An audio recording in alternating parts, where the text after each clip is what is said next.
ऐसी प्रवृत्ति ये लोग कर रहे हैं, खूब खूब अनुमोदन।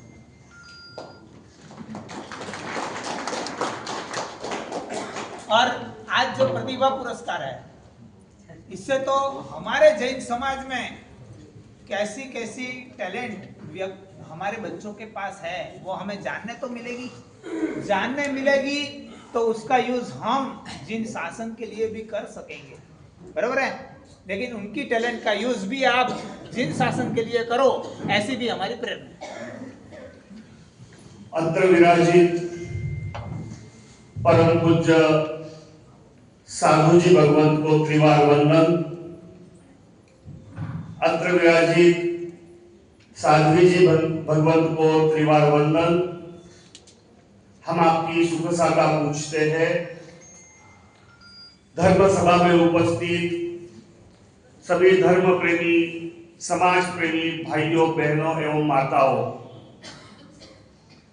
भारतीय जैन संगठन की संवाद यात्रा आज दावणगेरे में पहुंची है।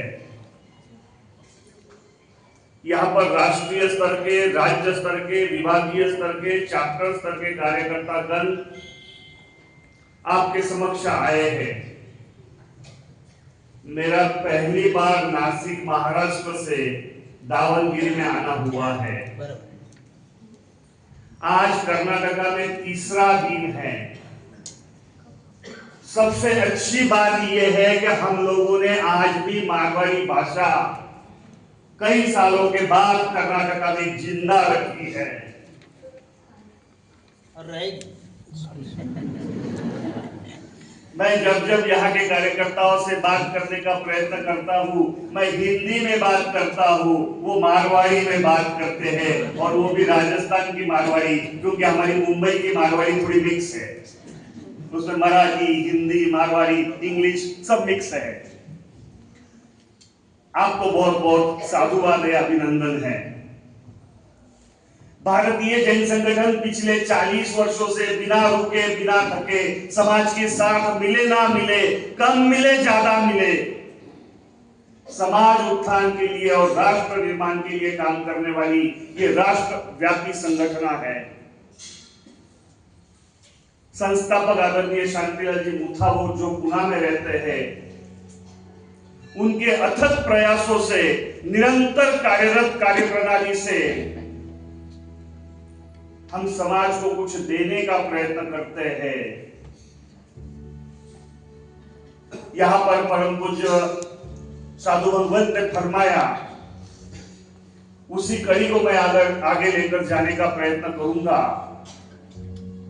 हमारे परिवारों में 1-2 साल के बच्चे होते हैं, रोते हैं, खाना नहीं खाते हैं, मस्ती करते हैं, हम आसानी से उनके हाथ में मोबाइल थमा देते हैं, गैजेट थमा देते हैं, ये नहीं सोचते हैं कि उसके कारण उसके परवरिश में क्या दिक्कतें आने वाली है। जो देखेगा वो सीखेगा, वो अंगीकार करेगा, वो अपनाएगा। आने वाले कुछ वर्षों के बाद हम लोग इन बच्चों के माध्यम से किन तरह के प्रश्नों को, समस्याओं को आज नहीं समझ पा रहे हैं। बीजेएस का ये काम है 10-20 वर्षों के बाद के प्रश्नों की, समस्याओं का आकलन आज करना। इस विषय पर भी बीजेएस आज काम कर रही है। हम सब लोगों के मन में प्रश्न होता है, बच्चों को किस तरह की शिक्षा देनी चाहिए। आज यहाँ पर प्रतिभा सम्मान के माध्यम से प्रतिभावान बच्चों को हम लोग सम्मानित करने वाले हैं। मगर 10-20 वर्षों के बाद जिन बातों की जरूरत पड़ने वाली है, मार्केट किस तरफ रहने वाला है, टेक्नोलॉजी किस तरफ जाने वाली है, जरूरतें क्या होने वाली है, इन बातों को अगर आज समझकर उस तरह से हमारे बच्चों को शिक्षा देंगे, सही राह बताएंगे, तो वो जीवन में यशस्वी होंगे। इसलिए बीजेएस के फोल्ड में कार्यक्रम है स्टूडेंट असेसमेंट प्रोग्राम और करियर गाइडेंस का कार्यक्रम। हमारे परिवारों में 13 से 19 वयोवर्ग के बेटियों के बारे में हमारे पास कार्यक्रम है empowerment of girls, smart girl. जब तक हमारी बेटी हमारे घर में है, धर्म स्थानक में है, मंदिर में है, उपाश्रय में है, तब तक सुरक्षित है। घर से बाहर जाने के बाद जब तक लौट कर वो वापस नहीं आती है, तब तक हम चिंतित होते हैं। हमारी माताएं बार बार फोन लगाकर उनको पूछती है, बेटियां बोलती है, मां क्यों परेशान कर रही हो? मगर हम चिंतित होते हैं क्योंकि बाहर आग लगी हुई है। भारतीय जैन संगठन के स्मार्ट गर्ल कार्यक्रम के माध्यम से हम हमारे बेटियों को फायर फाइटर बनाने का प्रयत्न करते हैं। 2 दिवसीय इस वर्कशॉप में अलग अलग मुद्दों पर अलग अलग बिंदुओं को छूकर उनको मार्गदर्शन करने का प्रयत्न होता है। सही मित्रों का चयन किस तरह से होना चाहिए, टेक्नोलॉजी का सही उपयोग किस तरह से होना चाहिए, सही क्या है गलत क्या है, इसका निर्णय कैसे करना चाहिए। जो बातें घर वालों से छिपाने की इच्छा हो, जो बातें घर वालों से छिपाने की इच्छा हो, वो बातें गलत। बहुत आसान सा सूत्र है भगवंत, वैसे तो ये हमारे लिए भी लागू होता है। जो बातें घर वालों से छिपाने की इच्छा हो, वो बातें गलत। इस सूत्र के साथ सही और गलत का निर्णय करने की शक्ति, सक्षमता हमारे बेटियों में भरी जाती है। जो बेटियां इस 2 दिन के वर्कशॉप में दबे पाव आती है, 2 दिन के वर्कशॉप के पश्चात आत्मविश्वास से भरी हुई लड़की अपने माता पिता के कंधों पर हाथ रखकर परिवार को और समाज को आश्वासित करती है, मैं मेरे जीवन में ऐसे ही निर्णय करूंगी जिससे मेरे परिवार की और समाज की इज्जत बढ़ेगी। इतना आत्मविश्वास उनमें कूद कूद कर भरा जाता है। हमारे बेटियों के साथ जिस तरह की बातें होनी चाहिए घर में बैठकर, जिस तरह का संवाद होना चाहिए घर में बैठकर, वो बातें हम करते नहीं हैं। उन सब बातों का संवाद इस कार्यक्रम में होता है। भाई साहब प्लीज, भाई साहब, जो बातें हमने हमारे बेटियों के साथ घर में बैठकर करनी चाहिए, उन बातों की हम चर्चा नहीं करते हैं। इन सभी बिंदुओं पर हम यहाँ पर काम करते हैं। हमारे बेटियों के मन में कुछ पीड़ा है, कुछ व्यथा है, कुछ दिक्कतें हैं, हम उनको समझ कर लेने का प्रयत्न करते हैं और मार्गदर्शन किया जाता है। आप बोलेंगे आप तो सिर्फ बेटियों के बारे में चिंता कर रहे हैं, बेटों का क्या? वो भी स्थिति अत्यंत कठिन है। सही मित्रों का चयन नहीं हो रहा है, व्यसनाधीनता बढ़ रही है, पारिवारिक संबंधों में मेल जोल नहीं टिका है, हमारे बच्चे परिवार से भटक रहे हैं, धर्म से भटक रहे हैं, जैनत्व से भटक रहे हैं। इसलिए एम्पावरमेंट ऑफ बॉयज, ये नए कार्यक्रम के माध्यम से हम हमारे बेटों को सक्षम करने का प्रयत्न कर रहे हैं। गुरुदेव, अभी तक 16 लाख से ज्यादा बेटियों को स्मार्ट गर्ल कार्यक्रम के माध्यम से सक्षमता प्रदान करने में हम यशस्वी हुए हैं। मुझे पता है समय की पाबंदी है, मगर गुरुदेव, अगर बीजेएस के बारे में बात करनी है तो कम से कम 3 घंटे का समय लगता है।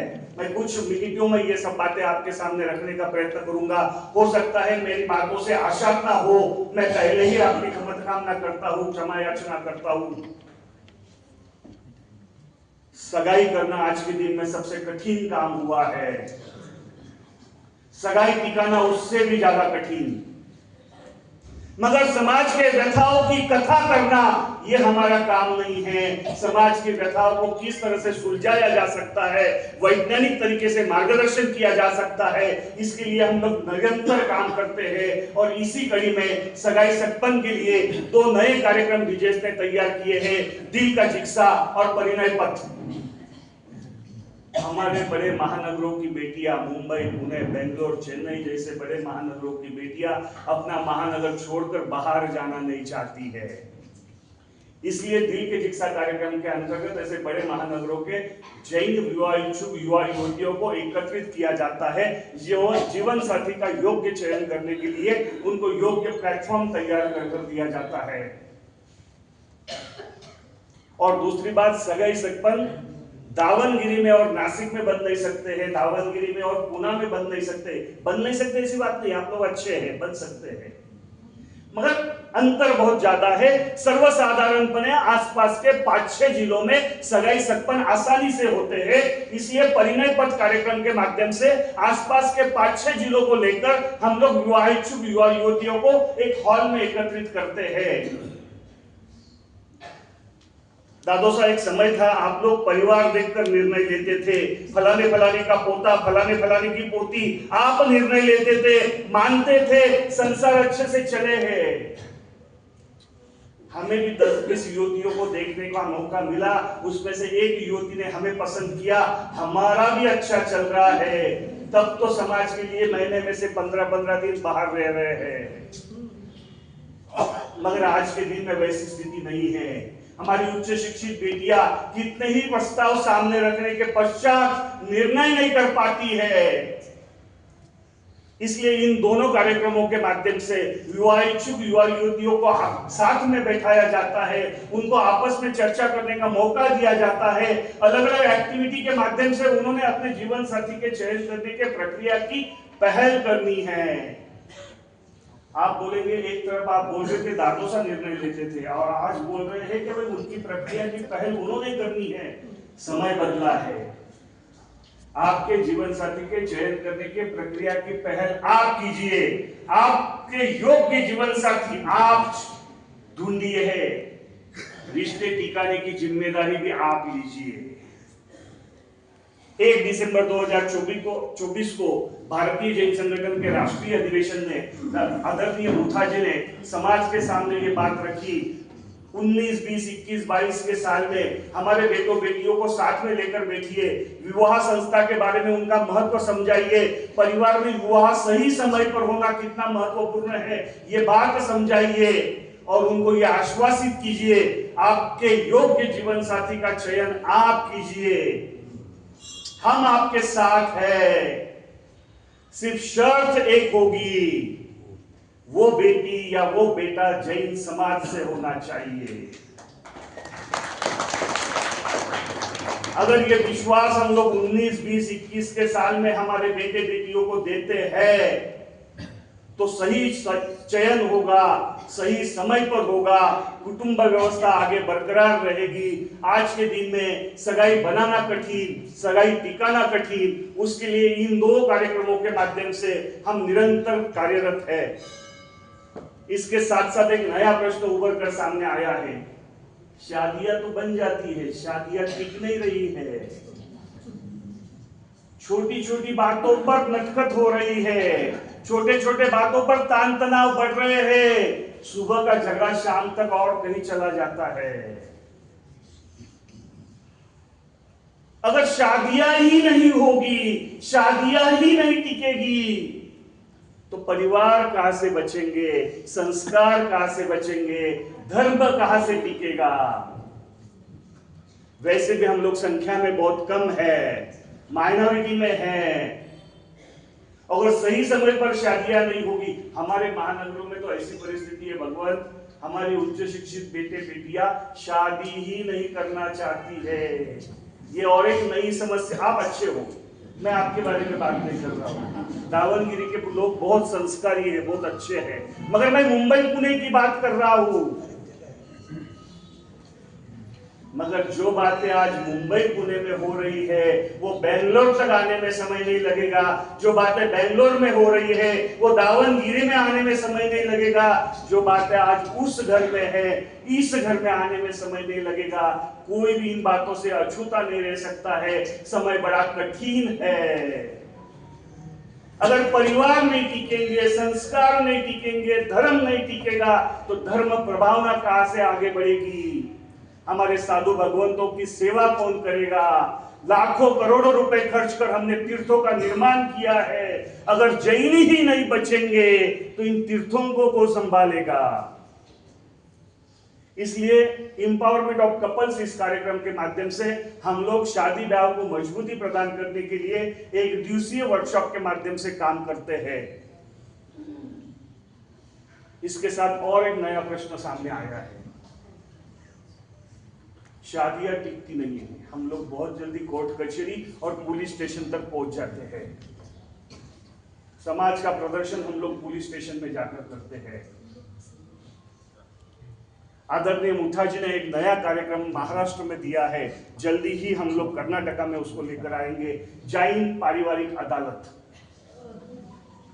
वैवाहिक प्रश्नों में कुछ दिक्कतें आने के बाद हम लोगों ने पुलिस स्टेशन तक नहीं जाना है, कोर्ट कचहरी नहीं करनी है। समाज के जाजम पर वो विषय आएगा, समाज के जाजम पर उसको सुना जाएगा, दोनों परिवारों की बात सुनी जाएगी, दोनों व्यक्तियों की बात सुनी जाएगी। सर्वप्रथम प्रयत्न रहेगा उनके संबंधों को मजबूती किस तरह से दी जा सकती है, उनके संबंध कैसे मजबूत किया जा सकते हैं। अगर कुछ कारण वो संबंध टिकने वाले नहीं है, इस तरह का निर्णय आता है तो समाज निर्णय देगा। कोर्ट कचहरी पुलिस स्टेशन तक जाने की हमें जरूरत नहीं पड़ेगी। हर जिले में 5-5 व्यक्तियों का पैनल बनेगा, जिसमें अगर उस जिले में रिटायर्ड जज होंगे जैन समाज से, एडवोकेट होंगे, महिला वर्ग का प्रतिनिधि होगा और हमारे कार्यकर्ताओं में से ज्येष्ठ कार्यकर्ताओं को ये जिम्मेदारी दी जाएगी। 5 लोगों का वो पैनल समाज के जाजम पर बैठकर निर्णय देगा कि इस रिश्ते को आगे बरकरार रखना है या रोकना है। और रोकना है तो समाज के सम्मति से दोनों परिवारों को वो बात माननी पड़ेगी। ऐसा क्रांतिकारी निर्णय महाराष्ट्र में किया गया है। महाराष्ट्र के सभी जिलों में हमने इस तरह की अदालतें स्थापित की है और उस माध्यम से काम शुरू हुआ है।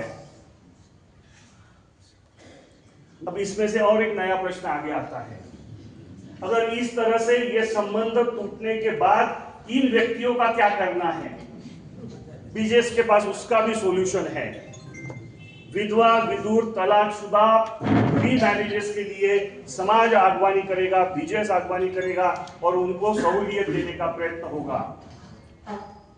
इस तरह से कुटुंब व्यवस्था को मजबूती प्रदान करने के लिए अलग अलग कार्यक्रमों के माध्यम से हम लोग कार्यरत है, जिससे समाज व्यवस्था बनी रहेगी, कुटुंब व्यवस्था मजबूत होगी, धर्म प्रभावना निरंतर कायम रहेगी, हमारा धर्म, हमारा जैनत्व सालों साल आगे बढ़ेगा। इसके साथ साथ गुरुदेव 2 ही मिनट लेता हूं, इसके साथ साथ गुरुदेव हम लोग समाज सेवा के भी बहुत सारे काम करते हैं। पुनर्जन और सुरक्षा कवच निर्माण करने का प्रयत्न है। प्लास्टिक सर्जरी कैंप के माध्यम से अभी तक 3 लाख से ज्यादा सर्जरीज की गई है। जिनके चेहरे पर कोई रंग है, जिनके ओठ कटे फटे हैं, ऐसे लोगों को प्लास्टिक सर्जरी के माध्यम से, निःशुल्क प्लास्टिक सर्जरी के माध्यम से उनके परिवारों में और उन व्यक्तियों में आनंद देने का काम हुआ है। मूल्यवर्धन एक महत्वपूर्ण कार्यक्रम है। जैसे हम हमारी बेटियों को सुरक्षितता दे रहे हैं, संस्कार दे रहे हैं, वैसे महाराष्ट्र के 1 कक्षा से लेकर 8 कक्षा तक के सभी स्कूली छात्राओं को मूल्यरोपण करने की जिम्मेदारी महाराष्ट्र सरकार ने जैन समाज के ऊपर दी है, भारतीय जैन संगठन के ऊपर दी है। महाराष्ट्र के 1 करोड़ बच्चों को संस्कारी करने की जिम्मेदारी हमने ली है।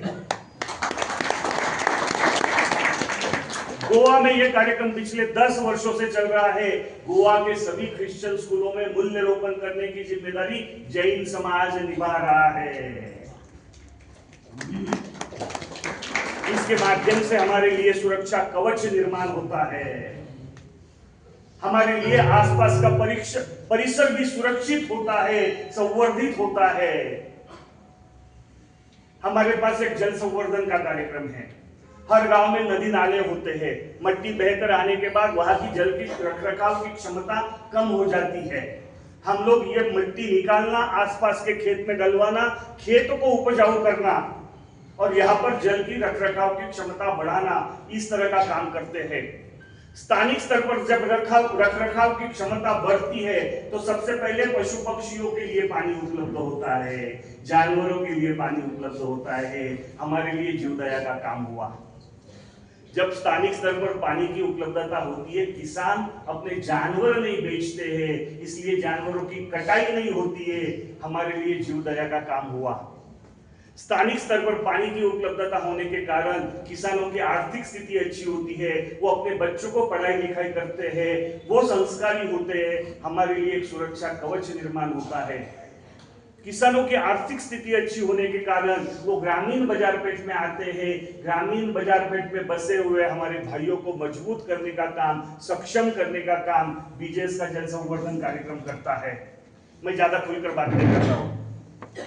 ग्रामीण अर्थव्यवस्था में बसे हुए परिवारों को सक्षम करने का काम बीजेएस का जन संवर्धन कार्यक्रम करता है। हमारे भारत देश की अर्थव्यवस्था ग्रामीण अर्थव्यवस्था से जुड़ी हुई है। अगर इस तरह से ग्रामीण अर्थव्यवस्था मजबूत होगी तो मेरा देश सशक्त होगा, समृद्ध होगा, बलशाली होगा। आने वाले 5-25 वर्षों में विश्व में भारत की एक शाख बनने वाली है। एक आर्थिक समृद्ध भारत देश में जैनियों की भूमिका अधोरेखित करने का काम बीजेएस का जल संवर्धन कार्यक्रम कर रहा है। उसमें आपकी भी सहभागिता है। कर्नाटक राज्य ने इसमें बहुत बड़ा काम किया है। आपको भी बहुत बहुत अभिनंदन है, साधुवाद है। इस तरह से जब हम देश निर्माण में अपनी भूमिका देते हैं तो हमारे लिए एक सुरक्षा कवच निर्माण होता है। देश में अलग अलग समय पर बड़ी बड़ी आपदा आई है, विपदा आई है। हम लोगों ने बढ़ चढ़कर उसमें हिस्सा लिया है। हमारा सहृदयता का परिचय दिया है, हमारे सदाचार का परिचय दिया है। हमने जैनेतर समाज के साथ अच्छे रिश्ते कायम करने का प्रयत्न किया है। अगर इस तरह से हम काम करते हैं तो हमारे लिए एक सुरक्षा कवच निर्माण होता है। मैं बार बार यहाँ पर उल्लेख कर रहा हूँ सुरक्षा कवच का, क्योंकि हम लोग अहिंसावादी लोग हैं। हमारे ऊपर अहिंसा का संस्कार आप लोगों ने किया है। हमारे हाथों में बल नहीं है, इधर बल है, इधर बल नहीं है। सामने से अगर कोई पत्थर आता है तो पत्थर का जवाब पत्थर से देने की ताकत हमारे में नहीं है। मगर क्यों ऐसा कर सकते हैं क्या? पत्थर ही हमारे तक नहीं आए। बीजेएस के इस सभी कार्यक्रमों के माध्यम से हम लोग सहृदयता का परिचय देते हैं, जैनेतर समाज के सामने रास्ते अच्छे बनाते हैं। उनके साथ मधुर संबंधों के कारण इस तरह का वातावरण तैयार हो सकता है कि पत्थर ही हमारी तरफ नहीं आए। बीजेएस के कार्यक्रम में भगवान और भी बहुत ज्यादा कार्यक्रम है। समय के अभाव से ये सब बातें मैं आपके सामने नहीं रख सकता हूँ। बीजेएस के साथ आप जुड़ते हैं तो कुटुंब व्यवस्था को मजबूत करने में अपनी भूमिका अदा कर सकते हैं, पुनर्जन कर सकते हैं। सुरक्षा कवच के माध्यम से आने वाले पीढ़ी को सुरक्षित संवर्धित किया जा सकता है। समय इससे भी ज्यादा कठिन है। मैं गुरु भगवंतों के सामने हूँ, उससे ज्यादा खुलकर बात नहीं कर सकता हूँ। आने वाला समय बहुत कठिन है। मैं डराने के लिए नहीं आया हूँ, आगाह करने के लिए आया हूँ। अगर हम आज नहीं सुधरेंगे तो कल खत्म हो जाएंगे, ध्वस्त हो जाएंगे। कम से कम इतना तो कर सकते हैं, हम आग लगाने वालों में नहीं थे, आग बुझाने का प्रयत्न किया है। कम से कम कर्म रिपोर्ट में ये लिखा जा सकता है, दावनगिरी का समाज, दावनगिरी का संघ आग बुझाने का प्रयत्न कर रहा था। कम से कम आने वाले पीढ़ी को, हमारे बच्चों को कल जवाब दे सकते हैं, बेटा हमने बहुत कोशिश की आग बुझाने की। दावनगिरी का चैप्टर बहुत अच्छा चैप्टर है। यहाँ पर बीजेएस के माध्यम से अलग अलग कार्यक्रम हुए हैं, मगर इतने बातों से हमारा समाधान नहीं है। किशोर भाई का, प्रकाश भाई साहब का, गौतम भाई साहब का, दिनेश भाई साहब का इन बातों से समाधान नहीं है, क्योंकि आप बहुत ऊर्जावान संघ है। यहाँ के कार्यकर्ताओं में बहुत ऊर्जा है, ताकत है। इन सभी कार्यक्रमों के माध्यम से सर्वप्रथम अपने परिवारों को सशक्त करो, हमारे समाज को समृद्ध करो, हमारे देश को बलशाली करो।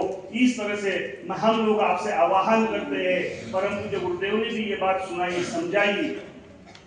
हम जानते हैं, वो नहीं जानते हैं, वो नहीं जानते हैं, वो जानते हैं।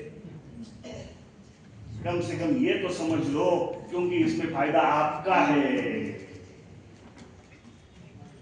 परिवारों को सशक्त समृद्ध करने के लिए, आने वाले पीढ़ी को संरक्षित संवर्धित करने के लिए बीजेएस के माध्यम से हो रहे इन कार्यक्रमों के माध्यम से आप आगे बढ़ेंगे तो निश्चित रूप से आने वाला समय अच्छा रहेगा। मैं ये भी दावा नहीं कर रहा हूं कि बीजेएस के माध्यम से रातों रात कुछ बदलाव हो जाएगा, क्योंकि साधु भगवान तो रोज माथा फोड़ रहे हैं समाज के सामने। मगर एक बात निश्चित है, ये सभी कार्यक्रम हम लोग वैज्ञानिक तरीके से तैयार करते हैं। होने वाला नुकसान कम कर सकते हैं, उसकी रफ्तार कम कर सकते हैं। इसलिए मैं सभी को एक बार विनती करता हूं, यहाँ के चैप्टर के साथ जुड़िए। खासकर महिला वर्ग ने और युवा वर्ग ने इसके साथ जुड़ना चाहिए। आपके माध्यम से ही ये संभव है कि हम परिवारों को सशक्त कर सकते हैं, समृद्ध कर सकते हैं, संस्कारी कर सकते हैं। इसलिए मेरी सभी बहनों से विनती है, हमारे पास कार्यक्रमों की पूरी बास्केट है। इन सभी कार्यक्रमों को हमने एक थाली में परोसा है।